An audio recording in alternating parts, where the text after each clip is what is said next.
The Senate Blue Ribbon Committee resumed its investigation into alleged anomalies in flood control projects today. New claims and testimonies were raised during the hearing. Here's a report. At the very start of the Senate Blue Ribbon Committee's 8th hearing, Chairman Senator Ping Lacson immediately lashed out. As the chairman of this committee, I say to you, shut the F up. Lacson said the noise coming from detractors is not only unhelpful, but is also getting in the way of finding the truth. Your noise will not silence the truth. Neither does it provide any help in our investigation. Your noise cannot convict and won't even indict the malefactors in this flood control mess. Only evidence does. Para ipangalandakan ninyo na inutil at walang silbi ang Blue Ribbon Committee is not only insensitive to its members, but an insult to our fellow Filipinos who have consistently followed and monitored our hearings and participated in the trillion-peso march. Lacson also strongly denied accusations that the committee is protecting anyone. Let me emphasize one point. We always go where the evidence leads us. We do not target any particular person, nor do we have the intention to cover up for anybody.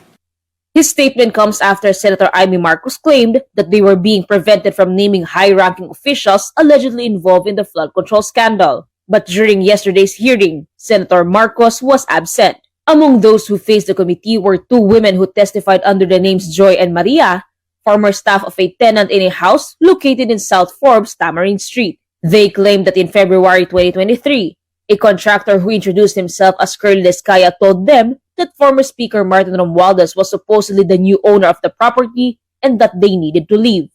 And he also mentioned to us na contractor ako dito meron din kaming deadline. And then we both asked, baka pwede po namin pakiusapan yung may-ari, yung bagong nakabili ng bahay. And then he also mentioned that si Romualdez ang nakabili. The Senate confirmed that the man they were referring to was Curly Descaya. During the hearing, the two witnesses identified Descaya in person, but Descaya denied the allegations and even challenged the witnesses to remove their face masks. Senator Lacson rejected that request. It's not for you to identify them, it's for them to identify you. Your Honor, wala po kasi ang maalalang transaction. Hindi ko pa nga alam kung ano mga uri ng mga bahay meron doon. So, malabong-malabo po talaga at wala po akong inuutusan na kahit sinong broker kasi takot po akong bumili sa mga lugar na yun. Ang kaya ko lang bilhin po ng mga lupa sa lugar lang po ng mga Pasig na hindi ganun kamahal ang presyo ng lupa. Hindi ko naman sasabing bumili ka They identified you and you are denying. Period. In a separate statement, Romualdez's camp insisted that the allegations raised in the Senate are logically and physically impossible. His spokesperson also said the claims came only from the staff of an evicted tenant and were not supported by any documents or evidence. Meanwhile, Senate President Tito Soto and Senator Lacson agreed to transfer former DPWH District Engineer Henry Alcantara to the custody of the Department of Justice after he was placed under the Witness Protection Program. Lacson said the door remains open for others who want to come forward, but they must tell the full truth.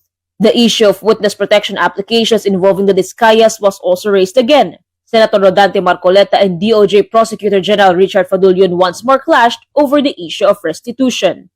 Kasinungalingan po yung sinasabi ni Mr. Descaya na agad-agad silang sinabihan na magsoli ka. Hindi siya sinungaling. Ang mismong kayo ang nagbigay na ng kondisyon kasi. But did they ever come to the department to coordinate with us? No, they did not. Hindi po ito question na kung sino ang nauna na nagsalita. Hindi po ito question kung sino yung naunang nagbanggit ng napakaraming pangalan kung hindi rin naman nila kayang suportahan ng ebidensya. I am sorry, Mr. Chair, he did not refresh my memory. Pinupulyot mo yung memory ko In the end, Curly Descaya chose not to speak further on the issue for now, saying he fears he could be jailed if he continues to talk, especially after his wife was allegedly detained in Davao. Kapatid Mobile journalist Mary Mon Reyes, we are One News.